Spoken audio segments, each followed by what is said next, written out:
Hello అండి. అందరూ వరలక్ష్మి వ్రతం చాలా బాగా చేసుకున్నారనుకుంటున్నాను. అసలు కన్నా కొసరు కొంచెం ఎక్కువ అంటారు కదా, అలా ఉంటుంది మన సిచ్యువేషను. పండుగ రోజు కన్నా పండుగ తరువాత పని ఉంటుంది, అసలు పండుగ అప్పుడే మొదలవుతుంది అన్నట్లు ఉంటుంది. ఎక్కడి నుంచి తీసిన వస్తువులు అక్కడ పెడితే కానీ మనసు ప్రశాంతంగా ఉండదు నాకైతే.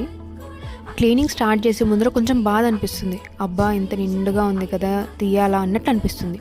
ప్లాస్టిక్ ఫ్లవర్స్తో డెకరేట్ చేసుకున్న నాకే ఇంత బాధ అనిపిస్తే, నిజంగా అసలు రియల్ ఫ్లవర్స్తో పెద్ద పెద్ద అమ్మవార్లని డెకరేట్ చేసుకుంటారు కదా, వాళ్ళకి తీయాలంటే వాళ్ళ మనసు ఎంత బాధగా ఉంటుందో అనిపిస్తుంది నాకు. సో నేను కూడా నెక్స్ట్ డే క్లీనింగ్ స్టార్ట్ చేసేసాను.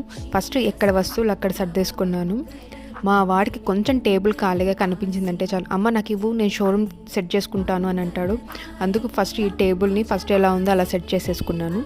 అంతా అయిపోయిన తర్వాత హబ్బా కూర్చొని ఒక కప్ కాఫీనో టీనో తాగుదాం అని అనుకునే లోపల లంచ్ టైం స్టార్ట్ అయిపోయింది. ఇంకా కిచెన్లోకి పరుగులు తీసేసాను, తినాలి కదా. పండుగ రోజు ఎన్ని వెరైటీస్ ఉన్నా కానీ నెక్స్ట్ డే ఏ పప్పు పచ్చడో చేసుకుని తింటే ఆ తృప్తే వేరు. కిచెన్లో హెల్ప్ చేయడానికి నాకన్నా మా వారు ముందే రెడీగా ఉన్నారు. ఈ శనక్కాయలు అయితే తెచ్చినప్పటి నుండి సగం పచ్చివి నేనే తినేసాను.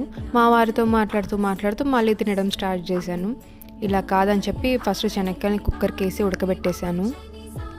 సో మా లంచ్ స్పెషల్స్కి వచ్చేసరికి వేడి వేడి అన్నము, అందులోకి మామిడికాయ పచ్చడి, మా వారు వేపిన వడియాలు, కొంచెం టమోటా పప్పు, అలానే ఉడకబెట్టుకున్న శనక్కాయలు రెడీగా ఉన్నాయి. వచ్చేయండి తిందాం.